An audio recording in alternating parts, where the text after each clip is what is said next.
3, 2, 1...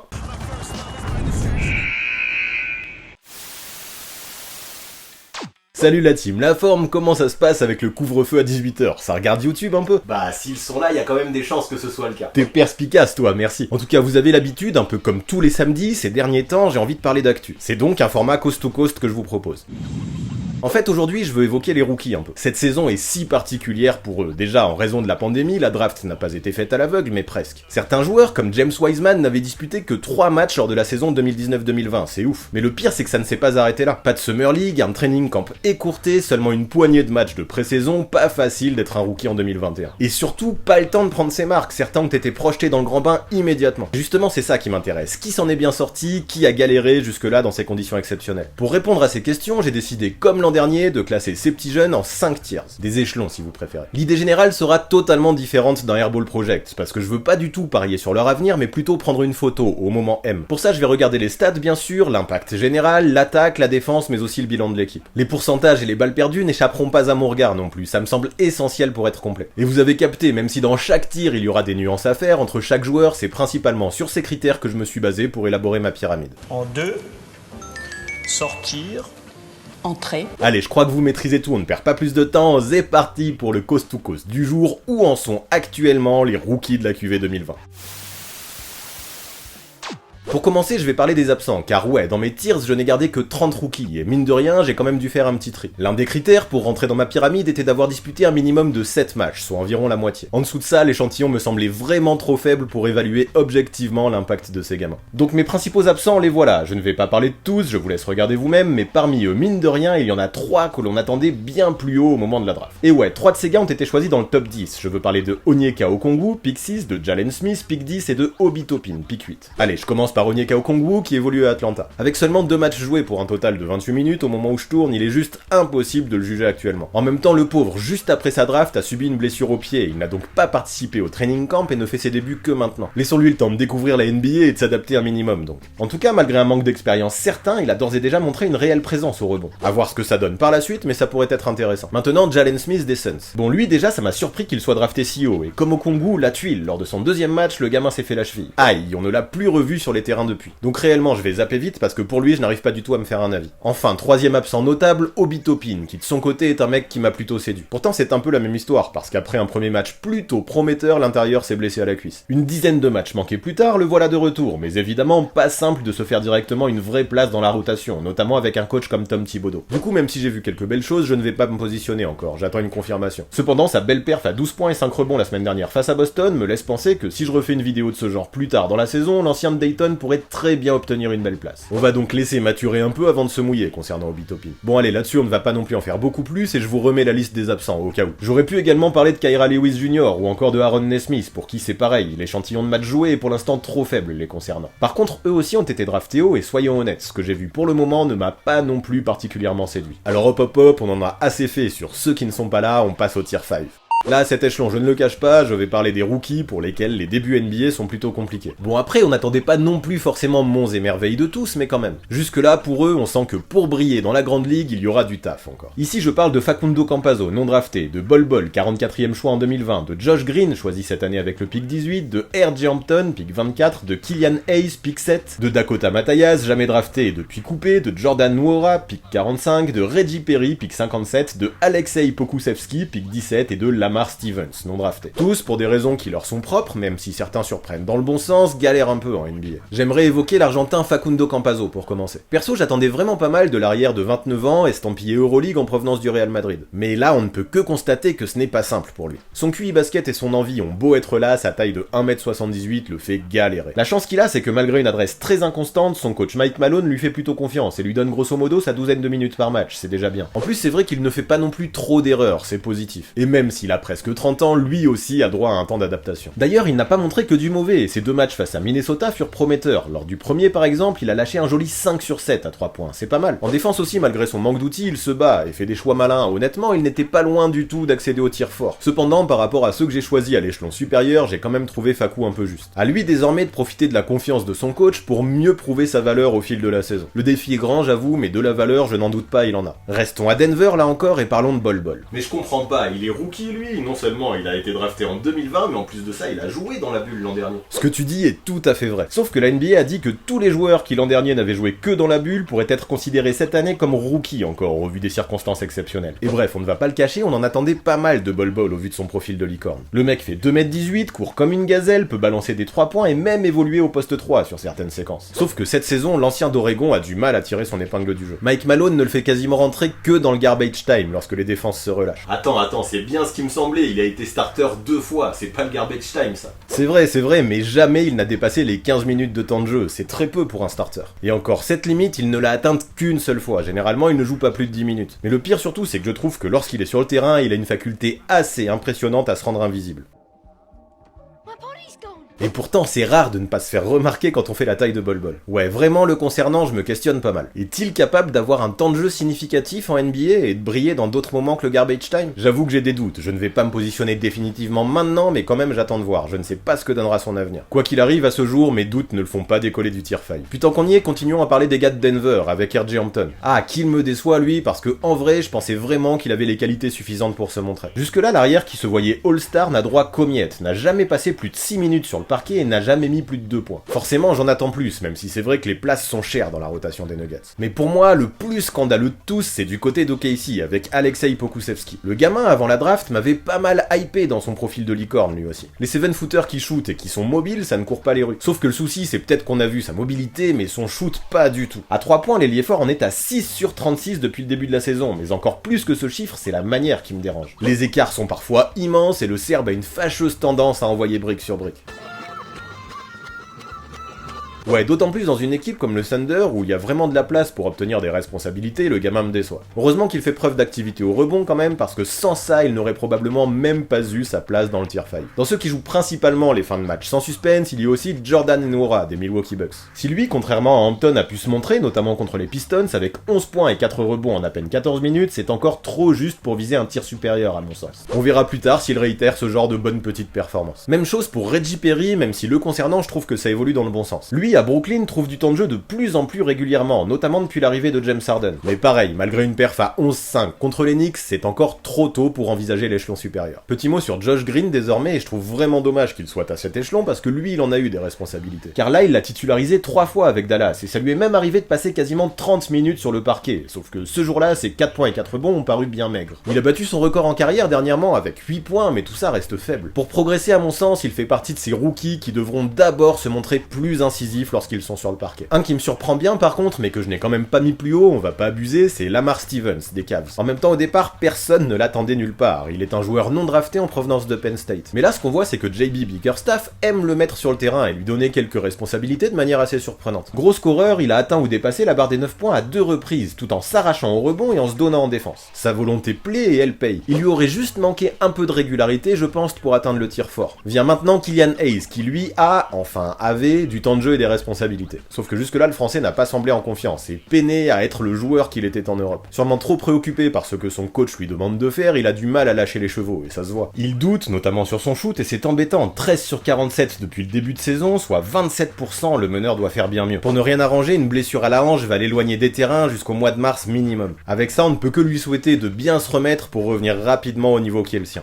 Big up quand même à son match à 10 points et 8 passes décisives contre les Hawks, qui prouve que son niveau d'il y a quelques mois n'est quand même pas bien loin. Enfin, petit mot pour Dakota Mathias qui après 8 matchs avec les Sixers s'est tout simplement fait couper. Bon, à la base, et c'est normal vu qu'il n'est plus en NBA, je ne voulais pas le mettre dans cette pyramide. Honnêtement, ces matchs, je les ai quasiment tous vus et l'arrière en provenance de Purdue n'était juste pas au niveau. Par contre, il me semblait important de lui faire une petite dédicace. Sans son shoot hyper clutch face au Heat il y a 2 semaines, les Sixers ne se seraient probablement pas imposés. Pas sûr qu'il remette un jour les pieds en NBA, mais ce moment, mine de rien, il pourra le raconter au coin du feu à ses petits-enfants.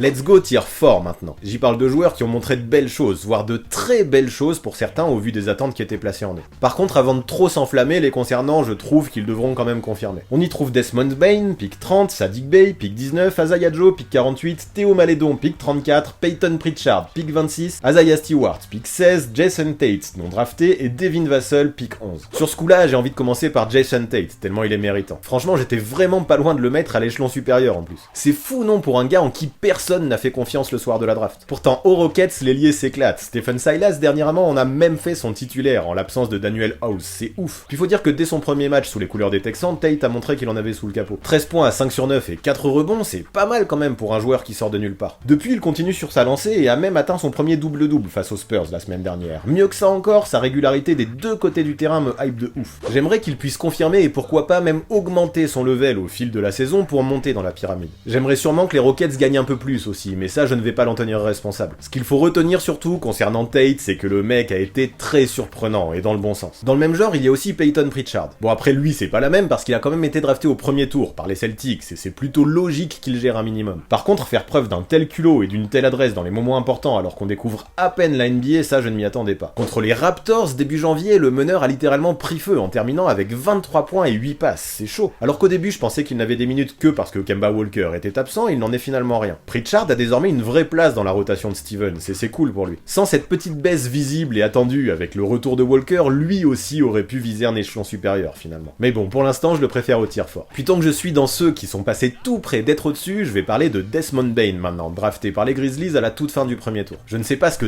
Taylor Jenkins file assez jeune à Memphis, mais j'avoue j'y goûterais bien. Dans cette team, j'ai l'impression que tous les gamins jouent 20 minutes et que tous assurent. Très dangereux à 3 points, le gars capitalise bien comme il faut sur son temps de jeu. Il met les shoots qu'il doit mettre et rien que pour ça, respect. Il est un sniper et le tir fort est mérité. Dans les petites satisfactions, continuons avec Saddiq Bey des Pistons. Issu de la fac très sérieuse de Villanova, il fait partie de mes chouchous dans cette cuve. En fait, le gars a littéralement poussé ses Kudumbuya au bout du banc en à peine une dizaine de matchs. Bey a une vraie science du basket et beaucoup d'énergie, jusqu'à être capable d'enquiller 20 points et 10 rebonds face à Giannis et aux Bucks. Ajoutez à ça qu'à 3 points, il est une fine gâchette qui obtient d'excellents pourcentages et ça commence à être intéressant. Bon après le souci c'est qu'on connaît Dwayne Casey aussi, qui peut changer ses rotations plus vite que son ombre. Depuis quelques matchs, Bey joue moins et Jeremy Grant et Josh Jackson se partagent la majorité des minutes. Faut dire aussi que même s'il est adroit à 3 points, son adresse globale de 37% au tir peut poser question. N'empêche que dans le profil du 3&D, Saddiq Bey je trouve se défend très très bien. Dans les 3&D aussi, tant qu'on y est, enfin plutôt les 3 pour l'instant, on a Isaiah Joe des Sixers. L'arrière dernièrement, et c'est bien, a profité des absences pour se montrer un peu. Lui son truc c'est de prendre feu à 3 points, 4 sur 7 contre Atlanta, 4 sur 10 contre le Heat, puis 4 sur 8 toujours contre eux. Cet enchaînement de 3 matchs fut assez ouf pour lui. Le mec a confiance en lui et jamais il n'hésite à dégainer. Bon, en même temps, il a été choisi pour ça. Les Sixers avaient besoin de ce profil et à Philadelphie, il est bien tombé. Maintenant, soyons francs, le gars est un peu unidimensionnel et je pense qu'il verra son temps de jeu baisser maintenant que l'équipe est au complet. Ceci dit, pour un joueur drafté à la 48e place, ce qu'il a fait jusque-là est quand même plutôt lourd.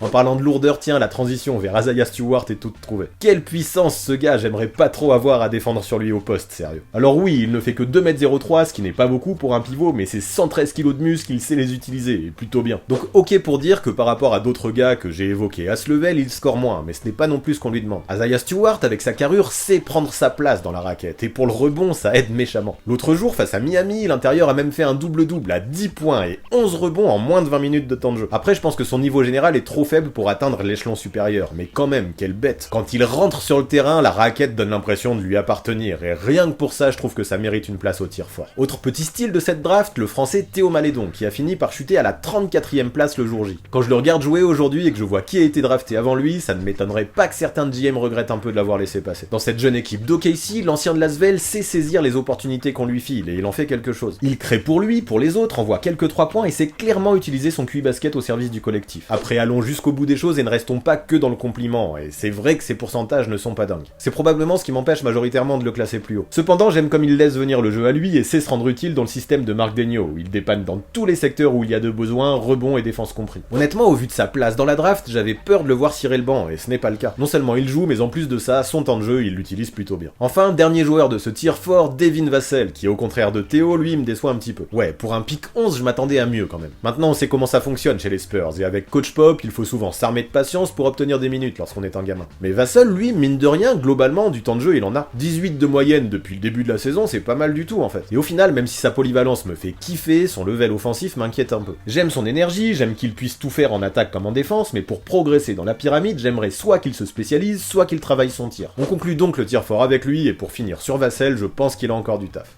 Allez, c'est l'heure du Tier 3. Ouch, c'est dur à dire, Tier 3. D'ailleurs, je fais une mini pause, le temps de travailler ma prononciation. Est-ce que vous êtes bien abonné à cette chaîne? Si ce n'est pas le cas, faites-le, please, c'est méga important. Matez ça, vous n'êtes que 45% de viewers à follow, franchement, c'est peu. Imaginez comment la chaîne exploserait si vous cliquiez tous sur ce bouton rouge. Alors je compte sur vous, let's go, à partir d'aujourd'hui, on fait péter les chiffres. Mais bref, revenons à notre Tier 3, j'ai toujours autant de mal à le dire d'ailleurs. Là, on entame les choses sérieuses et on parle de gars que je trouve déjà prometteurs. Parmi eux, Precious Achiuwa, pick 20, Cole Anthony, pick 15, Deni Avdija, pick 9, Anthony Edwards, pick 1, Isaac Okoro, pick 5, Immanuel Quickley, pick 25 et Xavier Tillman, pick 35. Bon, direct, je commence par Xavier Tillman. Attends, j'ai bien entendu là, Anthony Edwards, le first pick de la dernière draft, n'est qu'au Tier 3. Ah, je suis rassuré, tu le prononces aussi mal que moi, mais ouais, c'est le cas. Par contre, attends un peu, je parle de Tillman d'abord, et j'enchaîne sur Edwards ensuite, c'est promis. Tillman, de toute façon, ça va aller vite, il est à Memphis et je pense qu'il prend la même potion magique que Desmond Bane. Taylor Jenkins, donne-moi ton secret. Lui aussi profite à fond de ses 20 minutes par match, même si, soyons en conscience, n'est pas du tout le même profil que son pote. Bane, c'est un shooter, tandis que Tillman, c'est un ailier fort athlétique, avec des bras interminables et d'énormes qualités défensives. Lui, en vrai, il me plaît, c'est vraiment pour ce profil défensif que je le mets un échelon plus haut que son pote. Bon, après, je ne le cache pas, il a un peu de mal à être en réussite au tir lorsqu'il s'éloigne de la raquette, mais peu importe, ce n'est pas non plus ce qu'on lui demande. Pour ce qui est de prendre des rebonds, de scorer dans la peinture et d'intercepter des ballons, avec Tillman, on a un vrai client. Un gros style de cette draft, à mon avis, lui aussi, avec son pick 35. Enchaînons du coup directement sur Anthony Edwards, vu que tu avais l'air choqué. Et c'est vrai que si on ne regarde que la colonne des points, ça peut paraître surprenant que je classe le rookie si bas. Bah ouais, le gamin est juste le meilleur scoreur parmi les premières années. Par contre, je vais te le dire, autant j'ai un peu hésité entre le Tier 3 et le Tier 2, mais jamais je n'ai envisagé le Tier 1. Là, va falloir que tu t'expliques, parce que marquer des points, c'est ce qu'on lui demande, et de ce côté-là, j'ai l'impression qu'il assure. Oui, bon, on ne va pas exagérer quand même, parce que marquer 12 points, c'est bien, mais on va pas dire non plus que c'est un vrai truc de dingue. Surtout quand tu tires à 35% de manière générale, dont 27% à 3 points. En fait, c'est un peu ça qui m'embête chez notre numéro 1 de draft, il n'apporte pas grand chose d'autre que du scoring, et même là-dedans, il y a beaucoup de déchets. Après, je ne m'en fais pas trop non plus, je suis sévère pour un gars qui n'a que 19 ans. Normal aussi pour lui que la transition NBA ne se fasse pas en claquant des doigts. Surtout qu'en fait, quand tu le regardes évoluer, tu le vois que les qualités, il les a, et qu'il a de quoi être un vrai bon joueur dans le futur. En vrai, je pense qu'il souffre en ce moment d'être dans une équipe qui a un roster bien fourni, mais qui est complètement à la dérive. Ryan Saunders, je l'aime bien, mais je ne suis pas tout à fait sûr qu'il soit l'homme de la situation quand on veut gagner. Même si Karl Anthony Towns enchaîne les déconvenus, le pauvre, les Wolves doivent faire mieux avec un tel roster. Je pense que ce contexte n'aide vraiment pas Edwards à trouver le rythme, donc voyons comment les choses évoluent par la suite, mais pour le moment, je ne me vois pas le mettre dans le Tier 2. Mais enfin bon, je le répète, il est quand même juste aux portes et je suis assez persuadé que ça progressera avec le temps. Tiens d'ailleurs, dans les hauts draftés, je veux enchaîner avec un profil complètement différent, Isaac Okoro. C'est marrant parce que ses pourcentages ne sont vraiment pas dingues non plus, et pourtant, le concernant, j'ai un ressenti totalement différent que pour Anthony Edwards.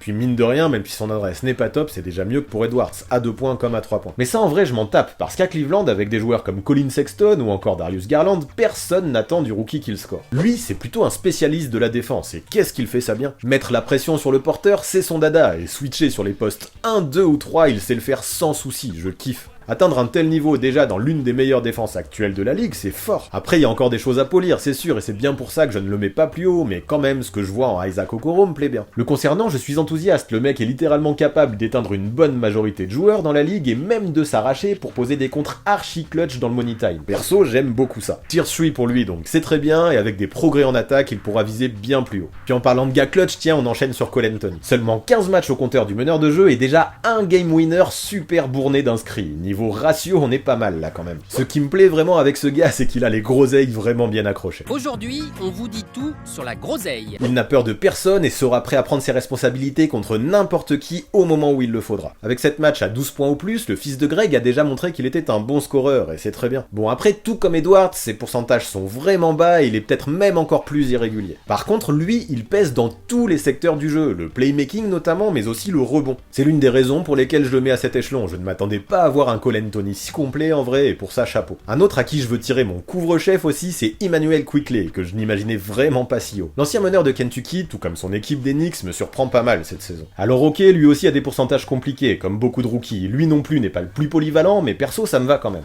Quickley vraiment me surprend dans sa capacité à créer pour lui-même. Il est un gamin qui peut scorer en masse, et ses 59 points en 3 matchs récemment sont là pour le prouver. Maintenant le truc c'est que je ne sais pas si son plafond se situe beaucoup plus haut que ce que l'on voit en ce moment. Mais là, à l'heure actuelle, c'est parfait, en sortie de banc il apporte une vraie étincelle à Tom Thibodeau qui je pense s'en frotte les mains. Avec Quickley, le tacticien possède un gars qui va débarquer sur le terrain, balancer du shoot et marquer des points de façon aussi naturelle que talentueuse. Autant je ne suis généralement pas trop fan de ses profils dans les 5 de départ, autant en sortie de banc c'est au poil. Bravo pour ça à Mr. Quickley. Dans les Energizers aussi, mais dans un profil diamétralement opposé, il y a Precious Achiuwa du Miami Heat. Énergique, physique, guerrier, volontaire, l'ailier fort est tout à fait capable de faire du dégât dans la peinture. Avec ses épaules de déménageur et son esprit combatif, il apporte une vraie plus-value à Miami dans la raquette, d'autant plus avec le départ du regretté Jake Roder. Bon, maintenant quand même il s'agit d'un joueur particulièrement raw qui manque de finesse et de fondamentaux. Mais bon, ce n'est pas grave parce que je trouve quand même que dans cette équipe du Heat, surtout avec son côté travailleur, ça fit bien. Puis en plus de ça, il me paraît capable d'exploser, et peut-être même assez vite. Les 2 fois où il a été titularisé cette saison, Achiuwa a fini en double-double, avec une pointe à 17-13 même contre les Sixers, c'est beaucoup. Puis l'intérieur ne fait ça quasiment qu'avec des qualités athlétiques et de l'énergie, ça vaut le coup d'œil. Peut-être même qu'avec un petit peu moins de naïveté en défense, il aurait fini dans le tier-2. Mais bon, encore une fois, ça va, on ne va pas trop en demander trop vite à un débutant, il a encore le temps. Enfin, pour conclure avec cet échelon numéro 3, parlons du joueur israélien, Deni Avdija. Bon, lui, j'avoue que si on regarde ses stats au premier abord, ça n'a pas l'air forcément dingue. Par contre, regardez un petit peu plus attentivement. Avdija coach absolument toutes les cages, tout en ne commettant que très peu de déchets. 45% au tir, 45% également à 3 points. Pour un rookie qui a un tel volume, c'est rare. Après, il faut dire aussi qu'il n'est pas non plus un rookie comme les autres. Habitué depuis quelques temps déjà à un gros rôle avec Tel Aviv en Euroleague, le gamin a pu prendre de l'XP et ça se voit. J'aime beaucoup ce genre de facilitateur efficace qui joue pour l'équipe, sont malins, défendent le plomb, volent des ballons et surtout qui ne force rien. Sa place de titulaire, il la mérite et croyez-moi, s'il répète régulièrement des performances à 25-5 comme il l'a fait récemment contre le Heat, il grimpera vite dans les échelons. Allez, let's go pour le tier 2 où là on commence vraiment à frôler les sommets. Ici les places sont carrément plus chères et je n'ai distribué que 3 tickets. Il s'agit de Tyrese Maxey, choisi avec le pick 21, de Patrick Williams, pick 4 et de James Wiseman, pick 2. On va parler de ces gars un peu. Donc en fait le numéro 1 de la draft est au 3e échelon et le numéro 21 est au 2e. Tout à fait monsieur et j'assume complètement ce choix. Maxey, depuis le début de saison à Philadelphie, montre des choses étonnantes en termes de performance. Vrai dynamiteur, en sortie de banc, il sait très bien comment mettre le feu en seulement quelques minutes à la défense adverse. Le mec court vite, se jette partout, fuse en contre-attaque et s'octroie très rapidement des points faciles. Mieux encore, sur jeu placé, il arrive très bien à se faufiler pour accéder à la peinture et balance des flotteurs pleins de touchés. Maxey connaît ses forces, il connaît ses failles aussi, et il sait parfaitement en jouer. Ce gars-là, pour moi, à ce jour en tout cas, c'est la meilleure surprise parmi les rookies. Alors ok, en défense sur l'homme pur et dur, il a des difficultés, et c'est un peu dommage. Pas assez lourd, pas assez solide sur ses appuis, c'est vrai que ça peut être embêtant. Mais au final, ce n'est pas si grave, car il compense avec une bonne envergure, des mains hyper actives et une vivacité qui surprend plus d'un de ses adversaires. Quand en plus de ça, le gars tourne à 46% de réussite au shoot tout en distribuant quelques passes, qu'est-ce que tu veux lui reprocher? À 20 ans seulement, Maxey a déjà montré qu'il pouvait être un energizer, mais aussi un leader. Un leader en même pas 15 matchs, je veux des preuves. Ok, quand face au Nets, son équipe était décimée, il a posé 39 points à 18 sur 33 au tir. Ça te suffit? Pour être totalement honnête, je vais même te dire que le tier 1 n'était pas loin. Après, de toute façon, tous les gars de mon tier 2 sont vraiment aux portes, il ne leur manquait pas grand chose. Pour enchaîner du coup, parlons de Patrick Williams, des Bulls. Le mec, depuis tout petit, est fan de Kawhi Leonard, et ça se voit. Doté de mains pas loin d'être aussi grande que celle de son idole, le rookie sait s'en servir à merveille. À l'aise en défense, mais aussi en attaque, il me surprend essentiellement par son adresse longue distance. Alors ok, il n'en prend pas non plus 1000 par match des 3 points, mais justement, ses choix sont bons. Derrière la ligne, il est tout simplement à 14 sur 28 depuis le début de la saison, c'est fort. Grand, long, puissant, Pat Will peut tout simplement tout faire sur un terrain de basket. Sa spécialité, les interceptions. Contre les Lakers récemment, il a volé 4 ballons, et ce n'est pas un cas isolé. Ajoutez à ça sa grosse capacité à mettre des contres en mode chase down, et on a un vrai two-way player. Alors je ne sais pas s'il suivra le parcours de son idole Kawhi Leonard, mais pour l'instant il ne lui manque probablement qu'un tout petit peu de régularité pour passer au niveau supérieur. Enfin évoquons James Wiseman qui lui possède le profil que je n'aime pas trop habituellement. Athlétique, long, fin, il court vite, tout ça c'est bien, mais qu'est-ce qu'il est naïf. Ça et son manque de fondamentaux, ça me déplaît en vrai. Le gamin se prend beaucoup de fautes idiotes, parce qu'il saute, parce qu'il se jette et se fait avoir sur la plupart des feintes. Son meilleur fait d'armes, une exclusion face aux Pistons pour 6 fautes en moins de 21 minutes. Ces 5 fautes en 12 minutes, là il y a seulement quelques jours, face aux Lakers, c'était pas mal non plus. Prendre autant de coups de sifflet, c'est vraiment too much. À t'écouter, il a pas l'air bon, qu'est-ce qu'il fout si haut dans ta pyramide alors? Eh bien, je l'ai mis là parce que ce qu'il fait bien, il le fait sacrément bien. Sa longueur et sa verticalité, il les utilise presque à la perfection. Wiseman court vite, score en contre-attaque et dunk à tout va. Pour Stephen Curry sur pick and roll, la vie est facile. Tu envoies des passes lobées à 15 mètres de hauteur et Wiseman ira les chercher. Certes, il a plein de défauts, il a des choses à polir aussi, il doit également gagner en maturité, mais les outils qu'il a sont juste fabuleux. Surtout qu'à côté de ça, il est très bien entouré. Avec un un mentor comme Draymond Green qui ne le lâche pas, l'engueule et le conseil, Wiseman progressera, j'en suis sûr. Puis tant qu'il aura des coéquipiers pour lui balancer des passes en hauteur, le scoring viendra. La manière dont il a marqué 20 points contre les Spurs dernièrement est là pour le prouver. Avec Wiseman, je pense, les Spurs ont trouvé un pivot exactement dans le profil qu'ils recherchaient depuis des années. C'est très bien pour eux et ça mérite, je pense, amplement cette place dans le tier 2. On y est, le tier 1, le sommet de la pyramide. Ici, seulement 2 gars, il s'agit de LaMelo Ball, choisi en 3, et de Tyrese Haliburton, choisi en 12. Et je le dis, c'est par lui que je vais commencer, vu comment il me plaît. Tyrese Haliburton, choisi en 12 par les Kings, wow, j'avoue, le soir de la draft, j'ai pas capté. Moi, je me disais qu'il serait parti plus haut, et qu'il conviendrait par exemple très bien aux Knicks. Mais les New-Yorkais ont préféré faire l'impasse sur le meneur, lui préférant Obi Toppin, alors qu'ils avaient déjà Julius Randle, qui évolue à peu près au même poste. What?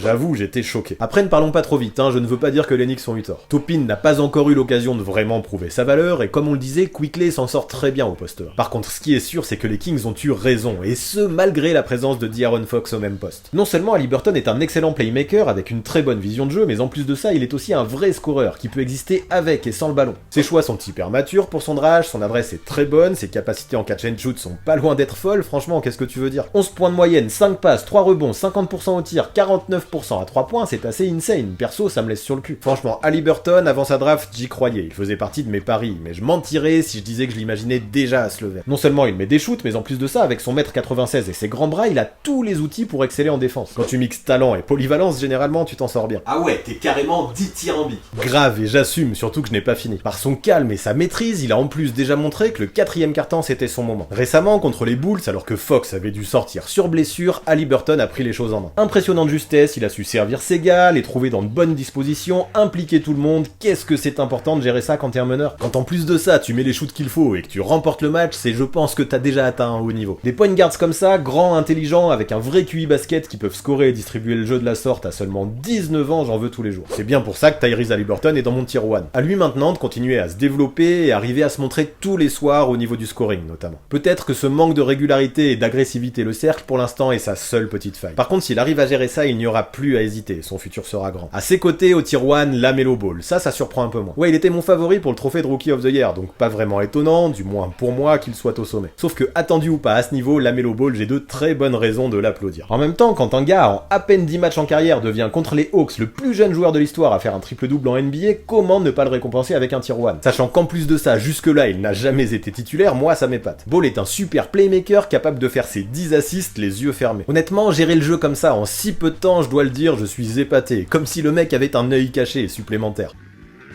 Puis surtout, il a une vraie activité au rebond, un truc rarement vu chez un meneur de son âge. Début janvier, le gars a enchaîné 3 matchs à 10, 12 et 14 prises sans jamais faire moins de 7 passes décisives en parallèle, c'est ouf. LaMelo Ball sur un terrain est juste partout, il pèse dans tous les secteurs. Après, clairement, il n'est pas un scoreur pur, il n'a pas une adresse phénoménale, et lorsqu'il s'agit de marquer des paniers, ses choix sont plutôt critiquables. Mais mince, quand t'as à peine 20 ans et que t'as déjà un niveau élite dans tous les autres domaines, est-ce que c'est vraiment un souci? Perso, jusque-là, et je dois dire que je ne m'y attendais pas, au moins 90% de ce que j'ai vu en LaMelo Ball me séduit. Maintenant, je n'attends qu'une seule chose, qu'il mûrisse et gagne en responsabilité. Ensuite, sky sera de limite pour lui.